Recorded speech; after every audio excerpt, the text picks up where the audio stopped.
कि संभाग आयुक्त भी मिला हुआ है, शिवराज सिंह चौहान भी मिले हुए हैं। अगर ये नहीं सुधरेंगे तो हम मजदूर हैं, मजबूर नहीं हैं। जैसे इनके बाप का कोट है, कुमार मंगलम तेरी दादागी, लेकिन जज साहब उसे ध्यान नहीं देते, चाहे डर के मारे, जज डर के मारे, कुमार मंगलम तेरी दादागी। चोरी करना बंद करो। दर दर ठोकरे खा रहे हैं, मरने पे 22 लोग जो है आत्महत्या कर लिए, फिर भी कोई सरकार। इसने जो भ्रष्टाचार किया है बिरला मैनेजमेंट ने, वो सुप्रीम कोर्ट के भी आदेश का उल्लंघन करते हुए और हाई कोर्ट के भी आदेश का उल्लंघन करते हुए, लेबर कमिश्नर ने इसको लिखा भी, पूंजीपतियों की जागीर रहे, मंजिल तेरी दादागिरी नहीं चलेगी, नहीं चलेगा। कौन बनाता हिंदुस्तान, भारत का मजदूर किसान, कौन चलाता जागीर नहीं, ये देश हमारा है। कुमार मंगलम होश में आओ, पूंजीपतियों की जागीर नहीं, देश हमारा है। पूंजीपतियों की जागीर नहीं, देश हमारा है। कुमार मंगलम होश में आओ,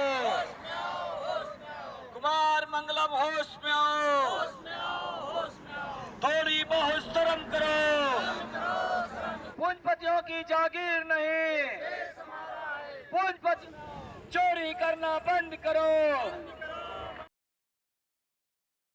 कुमार मंगलम भ्रष्टाचार करना बंद करो, मजदूरों का अधिकार देना होगा, श्रमिकों का अधिकार देना होगा, की जागीर नहीं, पूंजीपतियों की जागीर नहीं चलेगा। कुमार मंगलम तेरा भ्रष्टाचार नहीं चलेगा, कुमार मंगलम तुम्हारा फर्जी रजिस्ट्री नहीं चलेगी, कुमार मंगलम तुम्हारी फर्जी रजिस्ट्री नहीं चलेगी, कुमार मंगलम तेरी दादागिरी, कुमार मंगलम तेरी दादागिरी, पूंजीपतियों की जागीर नहीं, पूंजीपतियों की जागीर नहीं। आज से 5 साल पहले 2017 में इसको फर्जी तरीके से बेचा गया। हम लोग ट्रिब्यूनल कोर्ट, हाई कोर्ट और सुप्रीम कोर्ट में जीत हासिल करते हुए 4 साल तक बैठाकर इसको वेतन देना पड़ा, और उसके बाद फिर से जो है फर्जी तरीके से अभी 2021 में बेचा और सुप्रीम कोर्ट के आदेश का उल्लंघन करते हुए सबकी सेवाएं समाप्त किया। अब उसके तौर पे हम लोग केस किए हैं हाई कोर्ट में, लेकिन आज 1.5 साल हो गए, तारीखें तो लग रही हैं लेकिन सुनवाई नहीं हो रही है। सबसे बड़ा प्रॉब्लम ये है। और इसने जो भ्रष्टाचार किया है बिरला मैनेजमेंट ने, वो सुप्रीम कोर्ट के भी आदेश का उल्लंघन करते हुए और हाई कोर्ट के भी आदेश का उल्लंघन करते हुए, लेबर कमिश्नर ने इसको लिखा भी कि तुमने सुप्रीम कोर्ट के आदेश का उल्लंघन किया है, हाई कोर्ट के आदेश का उल्लंघन किया है। ऐसे में जिन श्रमिकों ने VRS नहीं लिया है उसकी सैलरी बंद नहीं होनी चाहिए, लेकिन सैलरी भी बंद किया और सबकी सेवाएं भी समाप्त किया, और गलत धारा लगा करके, मतलब कि सुप्रीम कोर्ट ने 25O के तहत निराकरण करने के लिए बोला था, लेकिन ये धारा 25FF के तहत निराकरण किया है, मतलब सबका सेवाएं समाप्त करके और अकाउंट में पैसा डाला है। इसलिए इसकी जो किया है ये गलत तरीके से किया है और वो हमें नामंजूर है, इसलिए हम लड़ाई लड़ रहे हैं। हाई कोर्ट का आदेश भी नहीं मानते, हाई कोर्ट के आदेश भी नहीं माना, सुप्रीम कोर्ट का भी आदेश नहीं माना, और लेबर कमिश्नर ने इसको नोटिस दिया दोनों हाई कोर्ट और सुप्रीम कोर्ट के हवाला देते हुए, लेकिन उसके आदेश को भी नहीं माना। यहाँ की सरकार कार्रवाई नहीं कर रही है कंपनी के खिलाफ में। अब हम लोगों ने जो केस लगाया है उसमें सरकार को भी पक्षकार बनाया है और बिरला मैनेजमेंट को भी पक्षकार बनाया है। अब कौन सी ऐसी ताकत लग रही है कि 1.5 साल हो गए, तारीख लगती है, आज 1.5 साल में कम से कम 15-16 तारीखें लग चुकी हैं, लेकिन बहस नहीं होती है, मतलब समय ही नहीं रहता है। 1000 के स्टाम्प पेपर में बेचा। अब उसी कंपनी को मंजित के नाम से है 62 करोड़ में मात्र 5-6 करोड़ के स्टाम्प ड्यूटी दिया है। इससे बड़ा फर्जी वाला क्या हो सकता है, जिसमें सरकार को भी मतलब उसका मध्यस्थता करना चाहिए, देखना चाहिए। इतना बड़ा भ्रष्टाचार सरकार के छत्र छाया में, इससे बड़ा दुर्भाग्य और देश का क्या हो सकता है। इतना हम लोग लगभग 2000 यहाँ वर्कर थे, इतनी बड़ी एरिया को मतलब इससे प्रभावित था इस कंपनी से, फिर भी यहाँ सरकार चुप है। फर्जीवाड़ा तो खुलेआम चल रहा है, एक भी कानून का उन्होंने पालन नहीं किया है, फिर भी सरकार चुप है। इससे बड़ा दुर्भाग्य क्या हो सकता है देश की। यहाँ हम बताते हैं कि हम देश को दुनिया को नंबर 1 में जा रहे हैं, लेकिन सबसे ज़्यादा मतलब गरीबी की प्रताड़ित का। और यहाँ सबसे बड़ी बात है, यहाँ की सरकार जो न्यूनतम मजदूरी को भी नहीं लागू कर पाई है। जहाँ हम लोग 8 घंटे में 500 रुपये मिलता था, आज 12 घंटे में मात्र 150 रुपये, 300 रुपये, 200 रुपये मिलता है। तो सरकार क्या कर रही है? सरकार को नहीं दिखता है, सरकार को सब पता है, पता होते भी मतलब अत्याचार का वो सहयोग कर रही है। इससे बड़ा दुर्भाग्य और क्या हो सकता है। मैं राजकुमार दुबे हूँ। इस कंपनी में मैं श्रमिक लगभग 27 साल हो गए। 1996 में ही भर्ती हुआ था। तो ये बात बहुत ही महत्वपूर्ण है, आप लोग पत्रकारों को और सबको जानने लायक है कि आज देश में मजदूर और किसान जो देश की रीढ़ की हड्डी हैं, आपको पता भी है, सबको ही पता है, वो देश में एक से एक बड़े बड़े योजनाएं पे वही काम करते हैं, कोई बड़े बड़े लोग काम नहीं करते। आज वो यहाँ पे 6 साल से रोड पे खड़े हैं और यहीं से लगभग ये हाईवे एवी रोड हाईवे है, यहाँ से लगभग बड़े बड़े मंत्री संतरी सब जड़ जाते हैं। लेकिन ये कोई को पूछने का अधिकार नहीं है, चाहे पूछता नहीं चाहता कि आखिर में ये मजदूर यहाँ पे क्यों परेशान है। अभी आप किसी अधिकारी का, सरकारी अधिकारी का 1 महीने की सैलरी, 2 महीने की सैलरी बंद कर दें तो वो रोड पे आ जाते हैं, मांगे करने लगते हैं, आंदोलन चाहे जो भी करने लगते हैं, परेशान हो जाते हैं।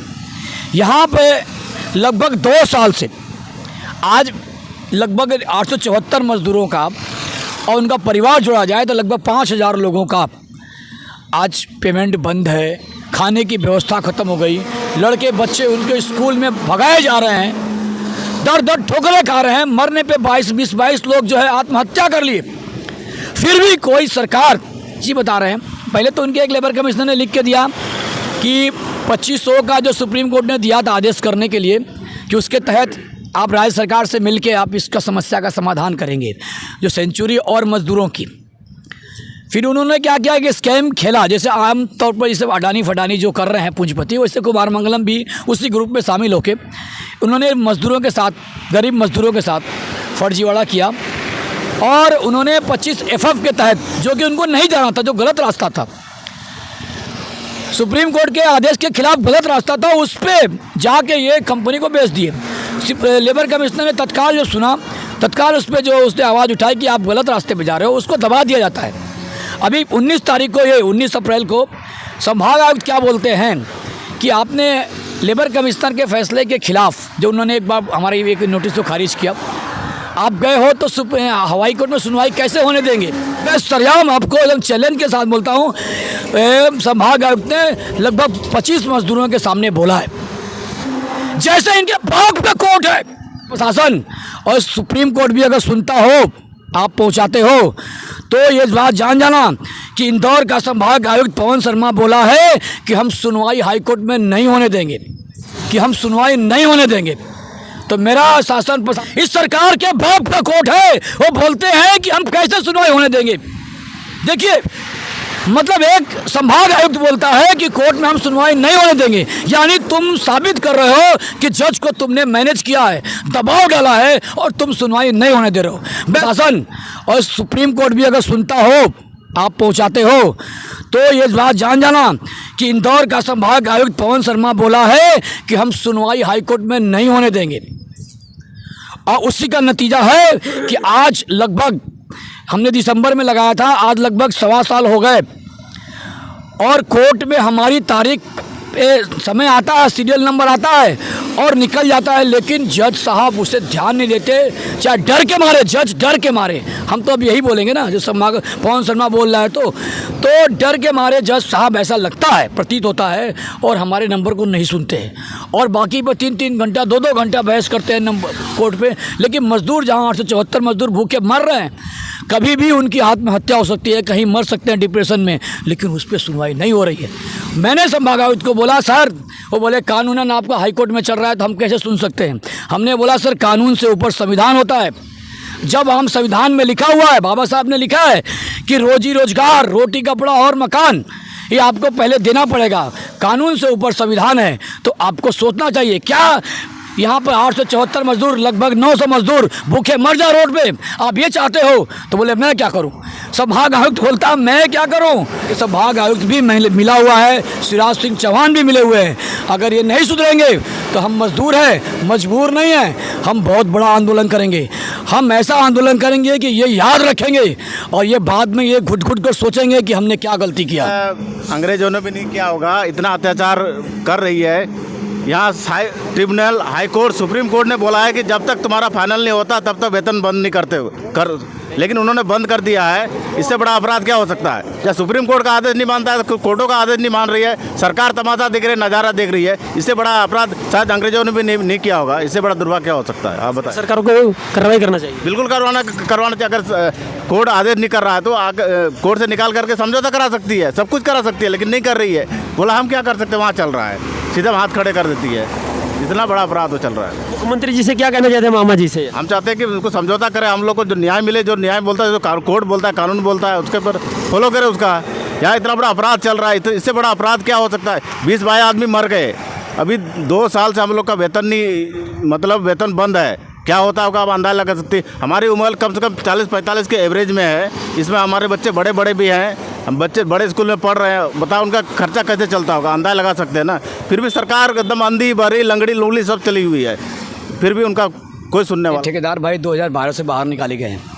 ये सेंचुरी पहले से प्लान बना ली थी कि इस कंपनी को बंद करना है। उस बंद जैसे पूंजीपति आए दिन ज़्यादा फ़ायदे के लिए एक कंपनी को बंद करके लोन लिया, कंपनी चलाया, मतलब फ्री में कंपनी चलाया लोन लेके, ठीक है, कम पैसे, गवर्नमेंट के पैसे से कंपनी चलाया, प्रॉफिट लिया, अब भाग के दूसरी जगह चले गए। तो ये यहाँ पे इन्होंने यही करना चाहा। इन्होंने इस कंपनी को लगभग 91 से कंपनी 92 से प्रोडक्शन स्टार्ट हुआ था, 92-93 से, और लगभग इसको उन्होंने 30 साल चलाया। 30 साल चलाने के बाद जिसका जो प्रॉफिट निकल गया उसका, तो सोचा कि अब दूसरी जगह अपने कंपनी ट्रांसफ़र कर लेंगे, कोई और कंपनी ले लेंगे और वहाँ पे हम जो है फिर लोन लेंगे नए सिरे से और कंपनी चलाएंगे, इसको कोई गोडाउन बना देंगे। ठीक है क्या? इस मतलब पूंजीपति ना क्या बोलते हैं कि गवर्नमेंट को चुतिया बना के, बेवकूफ़ बना के वो पैसा कमाने में लगे रहते हैं। तो उस आधार पर ये एक नया प्रॉफिट के तलाश में सोचा कि अगर नया प्रॉफिट में जाएंगे तो इन मजदूरों का क्या होगा। तो उन्होंने एक स्कैम खेला। उन्होंने कंपनी को एक बार विवेट ग्लोबल को बेचा, तो उस ट्रिब्यूनल ने उनके भ्रष्टाचार को खोला, इनके फर्जीवाड़ा को खोला कि ये ज़्यादा प्रॉफिट में भगने वाले हैं, ठीक है, इसलिए मजदूरों का निपटारा नहीं कर चाहते। तो उन्होंने उनकी बिक्री को जो 1000 के स्टाम्प पे 2.5 करोड़ में कंपनी बेचा था उसको फर्जी घोषित किया और मजदूरों को आदेश दिया कि आपको 4 साल तक इनको वेतन देना पड़ेगा जब तक आप निपटारा नहीं करते हो। 4 साल नहीं, जब तक निपटारा नहीं करते हो तब तक इनको वेतन देना पड़ेगा। 4 साल तक इन्होंने वेतन देना पड़ा और ये वेतन देने के टाइम में बोलते थे कि ये कंपनी चालू है। अरे वेतन देना कंपनी चालू नहीं होता। मैं आपके माध्यम से बताना चाहता हूँ, वेतन के सिवा बहुत सी ऐसे सिस्टम होते हैं जो कंपनियों में जो कि मज़दूरों के लिए लागू होते हैं। जैसे प्रोडक्शन निकलता है तो पहले तब मानते हैं कंपनी चालू है। प्रोडक्शन निकलने का मतलब सरकार को फ़ायदा, इनकम टैक्स देना, बहुत कुछ चीज़ें होती हैं जो कि सरकार को मिलता है। तो पहले यहाँ प्रोडक्शन निकलता नहीं था, केवल बैठा के घर में पेमेंट देते थे, जो कि हम मांगते थे कि हमको रोज़गार दो, बैठा के मत दो, नहीं देते थे, ज़बरदस्ती करते थे। सुप्रीम कोर्ट भी बोला था कि रोज़गार दो इनको, नहीं दिए। फिर हमने जो है फिर ऐसे बैठा के 4 साल वेतन दिया, लेकिन बोलते रहे कि कंपनी चालू है। तो अभी बाद में उन्होंने 25 एफएफ के तहत बेचा। तो जब सुप्रीम कोर्ट ने बोला था, देखिए कितनी बढ़िया बात बता रहा हूँ मैं आपको लॉजिक, कि ये खुद गए थे हाई कोर्ट में। इनको जब फटकार मिली तो इनका फर्जीवाड़ा घोषित हो गया।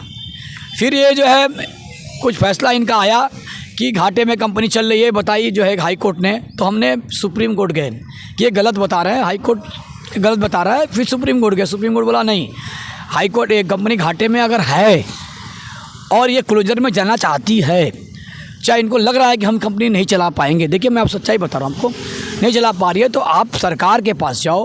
2501 धारा आता है, क्या बोलते हैं, इंडस्ट्रियल डिस्प्यूट, उसमें आईडी एक्ट में 1947 में, तो उस पर जाओ 2500 के तहत, और वहाँ पर सरकार, मैनेजमेंट और मज़दूर बैठ के वहाँ पे आप साबित करो कि हमारी कंपनी घाटे में है, इसलिए मैं कंपनी को बंद कर रहा हूँ। तो ये देखिए, वो चोर की दाढ़ी में 3 काम।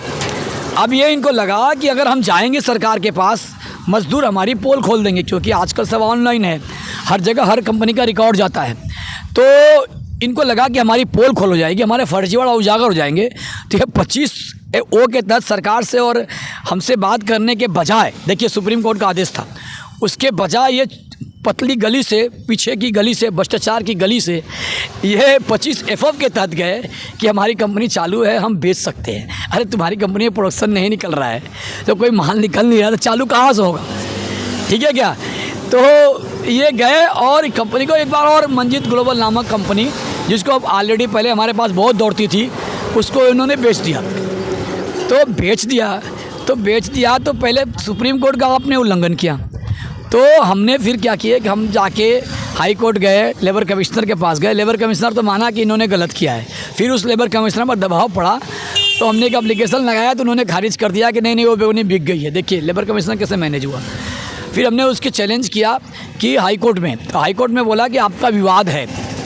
तो फिर हमने विवाद माना, तो विवाद होता है तो ट्रिब्यूनल में जाता है, फिर वहाँ नए सिरे से कोई चीज़ का अध्ययन होता है, साबित होता है।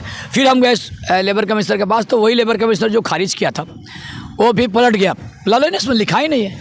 फिर हम हाई कोर्ट में गए, फिर दोबारा गए, उस आर्डर को लेके गए जिसमें लिखा था विवाद है, कि आप बोल रहे विवाद है, और लेबर कमिश्नर पता नहीं कितना पढ़ा लिखा है, वो बोलता है विवाद नहीं है। हमने कहा आप लिख को बताओ कि जो आर्डर में लिखा है वो क्या लिखा है आपने। देखिए हमने इतना ही बोला कि आर्डर में जो लिखा है आपने क्या लिखा है उससे स्पष्ट करो, इतना ही सी बात है, कोई खास नहीं। अब इतना अपने आर्डर को पढ़ के सही बताने के लिए उन्होंने आज 14-15 महीने ले लिया। किसने? ज़्यादा हो गया, 16 महीने ले लिया हाई कोर्ट ने। तो केवल अपने आर्डर को पढ़ने के लिए 16 महीने लगता है क्या? मान लीजिए कोई आपने कोई चीज़ लिख के दिया और हम 3 आदमी मिलकर समझना चाहते हैं और समझ नहीं पाते हैं, तो हम आपसे पास जाते हैं कि बोलिए आप समझाओ कि आपने क्या लिखा है। मान लीजिए आपकी भाषा समझ में नहीं आ रही, तो उस बताने के लिए आपको उसमें तो कुछ टेक्निकल बात तो है नहीं, ये बताने की। वो बताने के लिए 16 महीने लग गए। और संभाग आयुक्त बोलते हैं कि हमारे खिलाफ गए, यानी लेबर कमिश्नर के खिलाफ, सरकार के खिलाफ गए हो, तो हम सुनवाई क्यों होने दूंगा। यानी आप कोर्ट में कोई ये दबाव बताना चाहते हो कि मैं कोर्ट में आपके जज को सुनने को नहीं दूंगा, मतलब आपके बात को बहस नहीं होने दूंगा, ये संभाग आयुक्त बोलता है। अरे आप सही हो तो कोर्ट को सुनने दो। अब जज बेचारा क्या करे, मजदूर क्या करे? मजदूर जज को बोल भी नहीं सकता, दबाव भी नहीं रहता, क्योंकि ये प्रावधान में नहीं है कि आप किसी जज पे दबाव डाल सकते हो, आप रिक्वेस्ट कर सकते हो। तो हमने अर्जेंसी लगाई कि जल्दी से जल्दी इस बात के अर्थ को समझाया जाए हाई कोर्ट में, और कि आपने क्या जवाब दिया है विवाद के संदर्भ में। तो मात्र इतना ही सी बात थी। उसके लिए अर्जेंसी भी लगाई कि आप अर्जेंसी में जल्दी सुनवाई होती है हाई कोर्ट में, कि 874 मजदूरों की ज़िंदगी की बात है, जल्दी करो। तो वो अर्जेंसी हमने 3-4 बार लगाई, रिक्वेस्ट भी दिया कि ये सर जल्दी सुनो। अब हाई कोर्ट का जज सुनता ही नहीं। तो जब हम 19 अप्रैल को गए, तो जब ये बोले संभाग आयुक्त कि भाई हम कैसे सुनवाई होने देंगे, तो इसका मतलब कैसे सुनवाई होने देंगे, मतलब आपने रोका है जज को। ने राष्ट्रपति, सुनिए एक मिनट, राष्ट्रपति, प्रधानमंत्री, मुख्य न्यायाधीश सुप्रीम कोर्ट, राज्यपाल, लगभग सारे जो बड़े बड़े पदाधिकारी हैं, सबको हमने सेंचुरी की पूरी स्टोरी, हाई कोर्ट में हमारी सुनवाई नहीं हो रही है, सबका हमारे पास रिपोर्ट है, डिलीवरी रिपोर्ट है, सब में हमने रखा है, सबको सूचित किया है। भाई साहब कोई ये भी नहीं बोल सकता प्रधानमंत्री से लेकर राष्ट्रपति तक कि आपको सूचित नहीं किया गया। हमारे छोटे छोटे बच्चे, उन्होंने पोस्ट कार्ड लिखा है, अंतर्देशीय लिखा है, मैसेज दिया है, इनके सबके बच्चे, परिवार, सबने लेटर लिखा है, इतने लेटर लिख के भेजा है, सबको सूचित किया है, सबको, शासन प्रशासन सबको, कि सेंचुरी में। मुख्यमंत्री जी से मिले नहीं? मुख्यमंत्री से हमने जो है एक बार मिला था धामनोद में, तो हाँ, तो यहाँ पे एक बार जनवरी 2018 में मिला था कि यहाँ पे ऐसा फर्जीवाड़ा चल रहा है, उनको पूरी स्थिति बताई थी, उन्होंने हमको आश्वासन दिया, वो आश्वासन के बाद से कहीं भी नज़र ही नहीं आए। फिर हमने अभी भी मुख्य सचिव के पास गए, श्रम सचिव के पास गए, वहाँ पे उनको सारी स्थिति अवगत कराई, उन्होंने बोला कि हम ऊपर बात करेंगे। अब मुख्यमंत्री ही था ना, मुख्य सचिव मतलब मुख्यमंत्री, उसको पूरा चीज़ बताना पड़ता है, तो यानी मुख्यमंत्री को भी बताया, तो सबको बताया। ये कोई भी इससे पल्ले नहीं झाड़ सकता कि हमको मालूम नहीं है सेंचुरी के 874 मजदूरों की कहानी। ये बिल्कुल एकदम स्पष्ट बात है, बिल्कुल मेरे पास प्रमाण भी है, जो भी आप मांगोगे सब मैं दूंगा। लेकिन ये बिल्कुल हमारी बात को नहीं सुन रहे हैं, मैनेज किया हुआ क्या है कहीं कोर्ट, हमको ऐसा लगता है संभाग आयुक्त की बातों से, ठीक है क्या। तो आज ये जो मजदूर किसान जो देश बनाते हैं, आज रोड पे बैठे हैं, आपके माध्यम से ये मैं बोलना चाहता हूँ कि ठीक है, आपने हमारी नहीं सुनी, अब समय है, अब तो सुन लें। अब तो 874 मज़दूरों के बच्चों की भविष्य सुधर जाए। आज सुन लें, हम आज भी आपके सामने, आप हमारे मालिक हो, हम नौकर सही। आप अब तो सुन लो, अब मज़दूरों की सुन लो, हो सके ज़िंदगी बच जाए। यही मेरा अनुरोध है आपके माध्यम से। प्रार्थना ही समझ लीजिए, जो भी मुख्यमंत्री चाहे बीजेपी के हों, चाहे कांग्रेस के जो कमलनाथ जी हों, चाहे राहुल गांधी हों, चाहे मोदी जी हों, चाहे राष्ट्रपति हमारी हों, हमारे बीच से आदिवासी महिला वहाँ पर गई हैं। पहली बार आप गई हो वहाँ पे, तो कम से कम गरीबों की, आदिवासी मीन्स गरीब बेचारे जिसको न्याय नहीं मिलता है, तो आज हम भी उसी श्रेणी में हैं। जो हमको न्याय नहीं मिल रहा है तो हम भी उसी श्रेणी में हैं। तो आप तो कम से कम सुन लो। राष्ट्रपति महोदय, आपसे अनुरोध है कि कम से कम इन भ्रष्टों को सुधारो और मज़दूरों को न्याय दो। ये कौन सा जगह है सर? ये सेंचुरी कंपनी है, ये सतराटी गांव में आती है और कसरावत तहसील और खरगोन ज़िले मध्य प्रदेश में आता है। हाँ, क्या करना सर? सर मैं ये कहना चाहता हूँ कि ये एक कंपनी की या मैनेजमेंट की ज़मीन को हड़पने का एक षड्यंत्र है। ये कंपनी 93 में डलने के बाद यहाँ के लोगों ने ये ज़मीन दिया ताकि मतलब रोज़गार मिले, लेकिन रोज़गार मिलने के बाद जब ये अपना काम हो गया, इसके बाद ये फर्जी तौर से एक नहीं दो बार फर्जी तौर पे, एक बार तो फंस गई। फंसने के बाद उन्होंने हमको वेतन देना पड़ा। वेतन देने के बाद दोबारा फर्जीवाड़ा की में चल रही है, आपके सामने ही है। तो ये ज़मीन को हथियाने का एक षड्यंत्र भी है इनका, ताकि ज़मीन को किसानों से छीन करके वो अपना मनमारी करे। इसलिए रोज़गार को ख़त्म कर रहे हैं जानबूझ के, और फर्जीवाड़ा खुलेआम चल रहा है, जिसका सरकार भी इसमें सहयोगी है। सही सरकार भी चुप है, कुछ नहीं कर रही है। एक इनका एक कुल मिला के गरीबों को रोज़गार को ख़त्म करने का एक बहुत बड़ा षड्यंत्र है। आज की जो मोदी सरकार जी हैं, केवल उद्योगपतियों का ध्यान रखते हैं, वही उनको ज़मीन दिलाना है, बाकी कुछ नहीं है। ये लगता है अपने को ये षड्यंत्र। सबसे पहले आर्डर आया था 24 नवंबर 2017 को। उसमें स्पष्ट लिखा है कि कारखाने को धीरे धीरे बंद करके मजदूरों को बगैर कुछ दिए निकालने की यह एक साजिश है। स्टाम्प ड्यूटी की चोरी है। डिप्टी लेबर कमिश्नर ने इसमें अपने शक्तियों का गलत इस्तेमाल किया है, ये भी उसमें स्पष्ट जज साहब ने लिख दिया। अगर हम लोग चाहते तो उस पॉइंट को लेकर अगर हम लोग आपराधिक प्रकरण चाहते हो दर्ज कर देते और डिप्टी लेबर कमिश्नर को उसमें जेल जाना पड़ता। लेकिन हम लोगों ने सोचा कि हमारी लड़ाई उद्योगपति से है, हम दूसरे से लड़ाई करेंगे तो ये लड़ाई डाइवर्ट हो जाएगा। फिर भी हम अपने रोज़गार की ही लड़ाई लड़ते रहे, रोज़गार की ही मांग करते रहे। मैनेजमेंट ने वेतन देना स्वीकार किया, लेकिन रोज़गार देना स्वीकार नहीं किया, जबकि आदेश में था कि काम और वेतन दोनों देना सेंचुरी मैनेजमेंट की जवाबदारी है। लेकिन इसने काम नहीं दिया, सिर्फ वेतन दिया, और बाद में फर्जी तरीके से हमारा 4 साल बाद फिर वेतन भी समाप्त कर दिया। कुमार मंगलम जाम आपके मजदूर से संवाद करो।